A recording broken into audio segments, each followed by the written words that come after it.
Coming to the analysis of the game, in this video we are going to check out South Africa versus West Indies, the test match, the second test match which is currently playing at the Wanderers in Johannesburg. South Africa in driver's seat with a lead of 356 runs and quite a heavy task for the team to just get anything from this test match. So first of all, we will take a look at the South African baseline. Actually, the toss was won by South Africa and they took the right decision of batting first at the Wanderers, which they always do. First innings, they ended up quite well. Dean Elgar scored 54 deliveries, which included 7 boundaries. He actually looked very good, but unfortunate to get out against the run of play.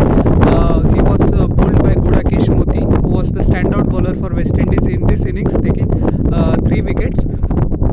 Markram scored 96 of 139 deliveries with 17 boundaries. His second coming into Test cricket has been nothing short of fantastic, and he looked very compact, very composed. And yes, one of his great innings. He will be quite gutted to miss out on century, but it is what it is. Tony De Zorzi also justified his selection with 85 of 155 deliveries, which includes excellent and tremendous stroke play all round the wicket. And he, like Markram, must also be very sad that he couldn't get the 100, but it is very good sign for South African cricket that Tony De Zorzi is firing on all cylinders. Bavuma scored 28 of 64 deliveries. He scored 3 boundaries. He was LBW, got in front by Jason Holder. Rickelton scored 22 of 49 deliveries, which also included 3 boundaries, who was eventually undone by a pitch of a delivery by Alzarri Joseph, and Joshua De Silva doing the rest behind the wicket. Heinrich Klaasen scored 17 of 45 deliveries, never looked very comfortable unfortunately in his innings. Vian Mulder also will be kicking itself that for a bare 12 runs he scored, but he looked pretty good. Simon Harmer, Keshav Maharaj, Gerald Kotze all were out for 1 run, and KG Rabada remained not out for single. So South Africa ended up with quite a decent total in the end. Kemar Roach 16 overs, 3 maidens, 55 runs, no wickets. Alzarri Josephs in 18.2 over gave away 60 runs and took 3 wickets as well. Meyer 9 overs, 32 runs, 3 wickets. Jason Holder 16 overs, 5 maiden, 39 runs, 1 wicket. He actually did an excellent job of keeping the scoring rate in check, especially after the dismissal of Tony De Zorzi and Aiden Markram. Gudakesh Motie 19 overs, 3 maidens, 75 runs, 3 wickets. And Roston Chase didn't bowl up to his potential, as both Markram, De Zorzi and Rand Rickelton to some extent went after him. In 14 overs he gave away 54 runs while bowling 2 maidens, so he will be disappointed with his performance. Coming to the West Indies innings, Craig Brathwaite unfortunately scored 17. He looked very good as well, got out by playing a very silly shot, I would say, by his own lofty standards. 17 to 42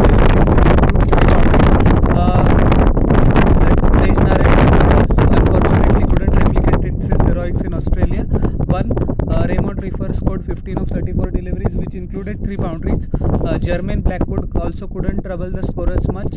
6 of 6 deliveries. Roston Chase showed a bit of a resistance, 28 of 53.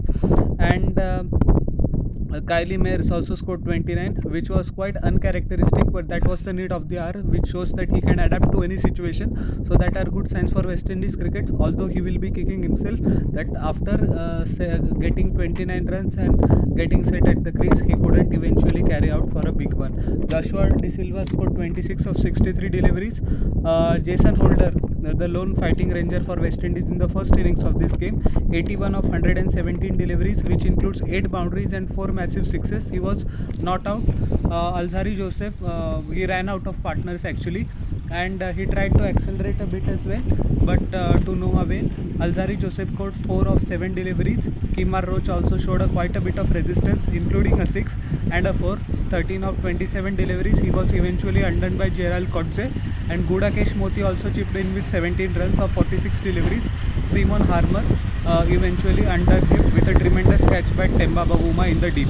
So the pick of the bowlers for South Africa in this innings was Gerald Kotze, bowled excellent line and length, and it is quite a confident booster for Gerald, because He has been in and out of the South African Test team, and this performance will give him the confidence that he is able to cut it at the highest level. And these are good signs that he can bowl in tandem with KG Rabada as well. Rabada also bowled decently, but unfortunately just got one wicket. Simon Harmer picked up a couple of scalps. Vian Mulder also took a single wicket. So all in all, a tremendous performance by South Africa to gain a first innings lead, which can be very substantial. South Africa at the end of day 2 were 4 for no loss. Coming to the analysis of day 3, Aiden Markram scored 18 of 56 deliveries. He was eventually undone by a excellent delivery by Kemar Roach. He had to play at it, and Joshua De Silva does the rest. A special word of praise for Joshua De Silva, because he actually did a world record for most number of dismissals in a single test innings in last test match, the first test of the series. So his glove work is very fine.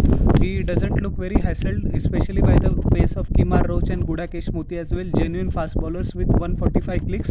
As we all know, that Joshua De Silva is more than handy with the bat as well.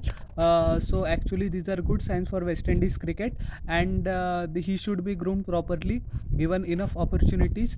And if Indian fans actually don't know much about Joshua De Silva, he has impressed one and all in the CPL as well, with his lusty power hitting towards the latter stages of the innings. And as I said a few moments ago, brilliant wicket keeper as well. So he deserves these chances, and I hope he progresses very well. Dean Elgar, a rare failure for him on this score, 5 of 13 deliveries. Kylie Mayers once again got the better of him. Tony De Zorzi disappointed in this innings, 1 run. That's why I said 85 runs in the first inning, just 1 in the second inning. So he has to find consistency, and he has to make the difficult journey from potential to performance. So he showed brilliant signs in the first innings. Unfortunate not to get a big one in the second one. Maris eventually got him as well. Temba Bavuma played the best innings of his career. I think he will get a 200 tomorrow. 171 not out of 275 deliveries. His second test 100, and first after 7 years, after the historic turn he got in the last test of the 2016 series against England, which includes 20 boundaries. He looked pleasing to the eye. Excellent the use of his footwork as well against the fast bowlers. He was not afraid to take them down, and he played the pull shot. I think it is a primary weapon to excellent use, and silenced a lot of critics in this process, as we know that he was woefully out of form due to the 2010 T20 T20 World Cup, and many people accused him of just being the captain. And they also criticized the then coach Mark Boucher, who eventually left for Mumbai Indians, that Mark Boucher is not taking a harsh call of dropping Temba Bavuma and including Riza Hendricks in the playing 11. So quite a couple of tough months for Temba Bavuma on the personal front as well. In the first test match, he actually got golden ducks in both the innings, so which is never good for a batsman who is out of form. 28 in the first innings looked very decent, but unfortunate that he wasn't able to kick on.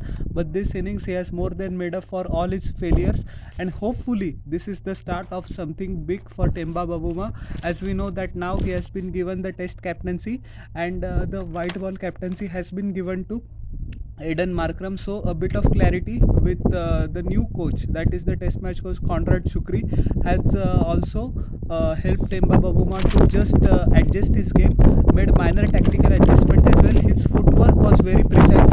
He cover drove the ball brilliantly well, and he actually took the singles and converted ones into twos when it was required. He actually kept the scoreboard ticking, and South Africa, with all due respect to West Indies, is now in a comfortable position to win this test as well and take a 2-0 lead.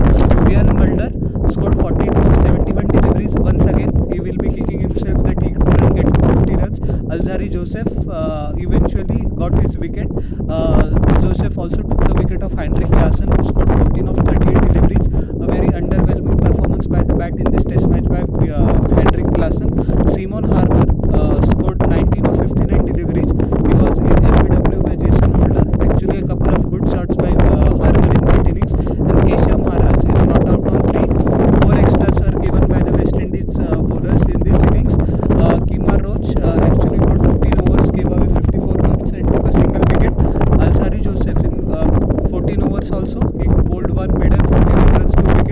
holder got the wicket of Simon Harper, 16 overs, 2 maidens, 35 runs, 1 wicket. Kylie Mayers, 13 overs, 5 maidens, 25 runs, 2 wickets. He was the pick of the bowlers of the West Indies in this game. Raymond Reefer in 11 overs gave away 36 runs and 2 wickets. Gudakesh Modi was expensive despite the fact of bowling 1 maiden, 10 overs, 40 runs. Roston Chase in 14 overs once again leaking runs at more than 3.33 runs per over, which in a test match is not ideal at all. Jermaine Blackwood also bowled his leg spin with 1 over 3 runs. So South Africa, after end of day 3, lead by a massive 356 runs. They will be looking to declare as soon as Temba Bavuma crosses 200 on the 4th day, and as a consequence their lead will swell to up to 400. So that is a very difficult task for the Windies batsmen. The onus for the West Indies will be particularly on Craig Brathwaite, who has failed to show his true potential in the 3 test matches this series. Tej Narayan Chandrapal has started his international career brilliantly in Australia, but in South Africa he actually has got a reality check of what test cricket is. I am not doubting his talent at all, but these 2 openers hold the key for West Indies. If they have to show any sort of resistance against that South African attack, which consists of Gerald Coetzee, who is in prime form, Kagiso Rabada, we cannot forget it, and interesting tactics by South African skipper Temba Bavuma. They have actually played 2 spinners in a long time in South Africa itself. Simon Harmer and Keshav Maharaj, both are off spinners, both bowl very tightly, and West Indies batsmen have been unable to score off them, especially Simon Harmer. Everyone expected that Keshav Maharaj, with being experienced, will outshine him, but Simon Harmer has recently came back from England after his callback deal, and he has shown tremendous faith in his own abilities with the bat as well. He has been chipping in, and he has been proving the selectors and the coach that they have put confidence in him that he will deliver. So it is quite a fact and quite an achievement in itself for Simon Harmer that he has bowled brilliantly with the ball despite the fact of Keshav Maharaj being in the playing 11. I am not saying Keshav Maharaj has bowled bad. He has not got the opportunity to bowl as much as possible because Gerald Coetzee is running through the South African, I beg your pardon, the Windies batting lineup. But yes, so it is very interesting about tomorrow's day's play, the first session. Everyone will be excited for Temba Bavuma's 200. It's a long road for him. As I had said at the start of my video a few moments ago, that 7 years ago he scored his last test 100, and he hasn't scored a one since then due to poor form, due to some controversial selection calls in the past, but that is in the past itself. Now he is the South African captain, and hopefully he gets the coveted milestone, which will be a great moment for world cricket as well. So how did you like my analysis of the first 3 days of the second test of the Wanderers between West Indies and South Africa? Please tell me in the comment section below, and don't forget to like, share and subscribe to my channel, and press the bell icon for further notifications. We'll meet in the next video. Till then everyone, bye, and please I am requesting you all once again, please subscribe it.